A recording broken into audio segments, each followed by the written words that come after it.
Bismillahirrahmanirrahim. Assalamualaikum warahmatullahi wabarakatuh. Alhamdulillah kita berjumpa lagi. Pada video kita kali ini kita akan membahas tentang apa saja komponen-komponen yang ada di blok silinder. Dalam hal ini kita menggunakan blok silinder jenis Jupiter Z atau Vega Air Neo. Namun secara umum, secara keseluruhan hampir setiap motor itu sama komponen-komponennya. Cuman paling beda bentuk dikit-dikit. Kalau masalah soal nama dan fungsi itu hampir semua sepeda motor itu sama jenis dan fungsinya. Oke, kita langsung saja. Yang pertama yaitu ada yang namanya blok. Sering orang mengatakan ini namanya blok atau boring atau liner. Makanya kita sering dengar kata-kata bore up. Nah, itu ya, ini yang namanya blok nih sepaket. Namun yang namanya boring atau liner, nah ini yang di bagian dalamnya ya. Ini bisa dicopot nih, liner atau boring nih ya, bisa dicopot. Siapa yang bisa nyopotnya? Ya kita serahkan kembali kepada ahlinya, itu tukang bubut ya. Kita nggak usah mikirin sebagai mekanik. Oke, mekanik cuma bisa buka pasang itu aja ya. Nah, untuk liner atau blok ini fungsinya sebagai tempat piston bekerja. Nah, nanti pistonnya bekerja di sini, naik turun di sini. Ya, jadi blok atau liner atau boring ini tempat piston bekerja. Selanjutnya kerusakannya apa nih? Blok ya.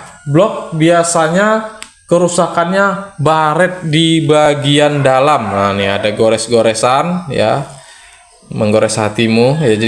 Jadi goresan ini biasanya diakibatkan oleh ada kotoran atau debu atau pasir yang masuk menyelinap ke dalam boring atau blok ini ya. Salah satu penyebabnya itu biasanya diakibatkan oleh karburator yang saringan udaranya udah dicopot. Nah tuh hati-hati ya, untuk anak muda biasanya ya yang sering biar katanya menambah tenaga saringan udaranya dicopot. Hati-hati ya, karena saringan udara fungsinya untuk benar-benar menyaring udara kotor.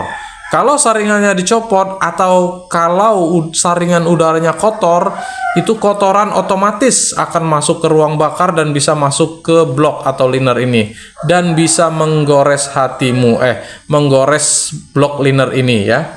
Jadi untuk kedepannya boleh dipasang lagi ya saringan udaranya, atau kalau memang udah kotor itu sebagusnya diganti. Selain itu juga penyebab kerusakan atau gores ini yaitu ya biasa telat oli ya. Oli, karena oli itu fungsinya untuk pendingin dan pelicin. Kalau zat pendingin dan pelicinnya oli lama nggak diganti, ya zat pendingin dan pelicinnya udah hilang dan tidak bisa maksimal kerjanya, sehingga bisa menggoreskan blok atau liner ini. Atau bahkan yang sampai kering oli. Nah itu ya, jangan sampai ya kering oli. Harus dirutinkan, harus sering dikontrol. Makanya harus sering rutin ke bengkel untuk mengecek, atau boleh dicek sendiri. Kurang lebihnya 1000 sampai 1500 km boleh diperkirakan sendiri. Itu sebagusnya ganti oli. Oke ya, ini solusinya apa kalau udah terjadi gores atau udah baret di dalamnya ini? Yaitu solusinya ya di kolter atau di lemer bahasa kitanya ya. Dibesarin lubangnya ya. Di mana besarnya? Di bubut. Nah, bahkan untuk motor-motor terbaru seperti saat ini ya, misalnya ya Mio M3, Mio Z, Mio J, Vision, terus hampir rata-rata ya jenis Honda pun ada juga yang motor-motor terbaru itu ini bloknya atau linernya nggak bisa dilemer. Nah ya, linernya nggak bisa dilemer karena semuanya aluminium jenisnya. Kalau ini enggak ya, ini bisa dilemer nih karena dalamnya masih besi ya. Untuk motor-motor terbaru itu banyak pabrikan yang telah menciptakan bloknya sepaket nggak bisa dilemer. Jadi sekali gores, sekali rusak itu harus ganti baru sak blok-bloknya.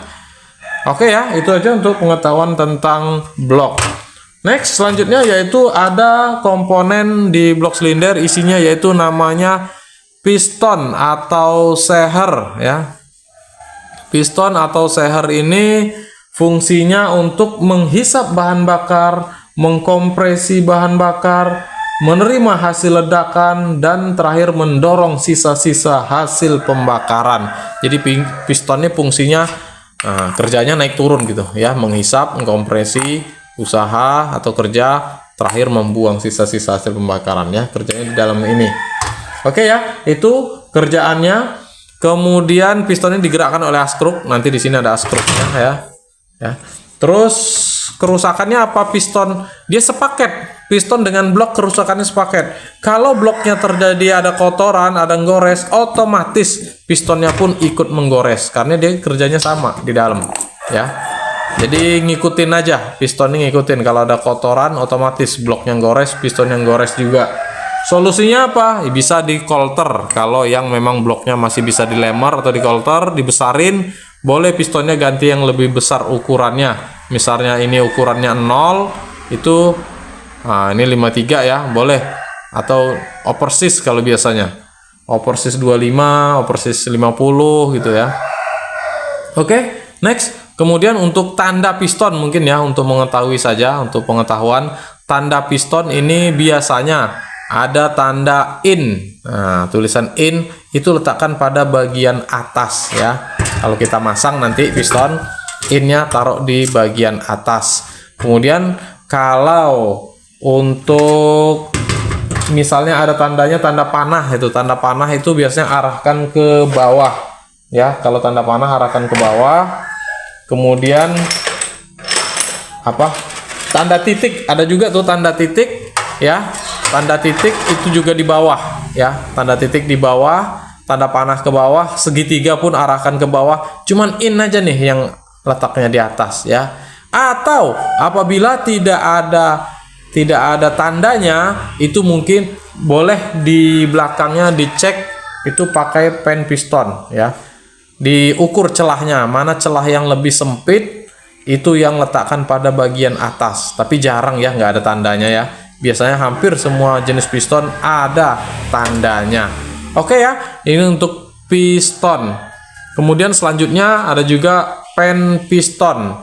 Pen piston ya fungsinya ya untuk mengikat pen piston menuju ke askruk ya, untuk menuju ke askruk. Ini fungsinya. Terus kemudian ada juga yang namanya sepi pen piston. Ya. Sepi piston ya, sepi piston hati-hati ya, kecil. Setelah pen piston dipasang nanti baru dipasang sepinya ya, sepi pengunci pen piston. Jangan sampai nggak dipasang ya. Kalau nggak dipasang nanti ya bisa keluar ya, bisa keluar ininya pistonnya ya. Oke, sepi pen piston sudah, pen piston sudah. Kemudian terakhir yaitu ada yang namanya reng. Nah, nih reng piston. Ya, reng piston memiliki 3 celah ya, 3 celah ya, 3 celah, ada siring ke-1, siring ke-2, siring ke-3. Begitu juga dengan rengnya. Rengnya ini namanya reng kompresi. Reng kompresi ada 2 ya, ada reng kompresi 1, ada reng kompresi 2. Dan yang ketiganya yang di celah yang ketiga itu namanya reng oli atau reng yang bisa membawa oli, membasahin ya. Nanti untuk cara pemasangannya kita ada di video selanjutnya ya. Apa bedanya nih reng 1 dengan reng 2? Biasanya reng 1 lebih tipis ya. Ciri-cirinya reng 1 atau reng yang paling atas piston ini lebih tipis ya, nih bahannya lebih tipis. Warnanya lebih cerah biasanya. Itu biasanya di reng 1. Kemudian di reng 2-nya itu bahannya lebih tebal, warnanya lebih gelap biasanya, itu reng 2 nih, taruhnya di bagian kedua. Untuk reng oli itu ada di bagian ketiga. Untuk pemasangan nanti ya, kita di video selanjutnya khusus pemasangan. Ini untuk pengenalan aja. Ini namanya reng kompresi atau reng piston. Reng kompresi 1, reng kompresi 2. Itu aja sih isi dari komponen komponen blok silinder. Jadi isinya sedikit.